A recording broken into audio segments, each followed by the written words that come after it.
స్వతంత్ర భారతానికి 78 ఏళ్లు. కానీ మా గ్రామానికి రోడ్డు లేదు, కరెంటు లేదు. ఇదే వేదనను వ్యక్తం చేస్తున్నారు మాడుగుల మండలం ఔరువాడ పంచాయతీకి చెందిన కొండచెగల గిరిజనులు. 6 కుటుంబాలు మాత్రమే నివసిస్తున్న ఈ గిరిజన గ్రామం ఇప్పటికీ ఆధునిక సౌకర్యాలకు నోచుకోలేదంటే ప్రభుత్వాల నిర్లక్ష్యాన్ని ఎత్తుచూపే పరిస్థితి ఇది. విద్యుత్ లేదు, రోడ్డులు లేవు. కొండల మధ్యన దాగిన ఈ గ్రామంలో జీవనం నిత్యం కష్టాల ప్రయాణమే.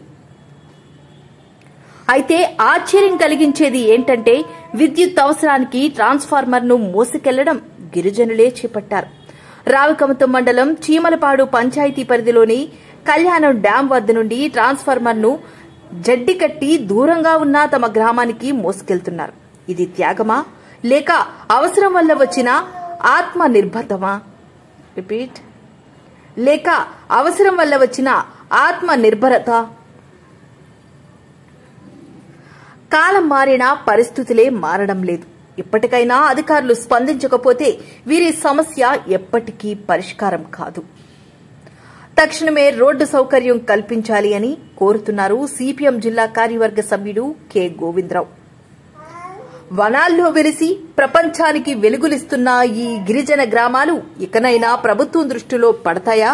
కాదు అంటే ఇంకెంతకాలం ఇలా?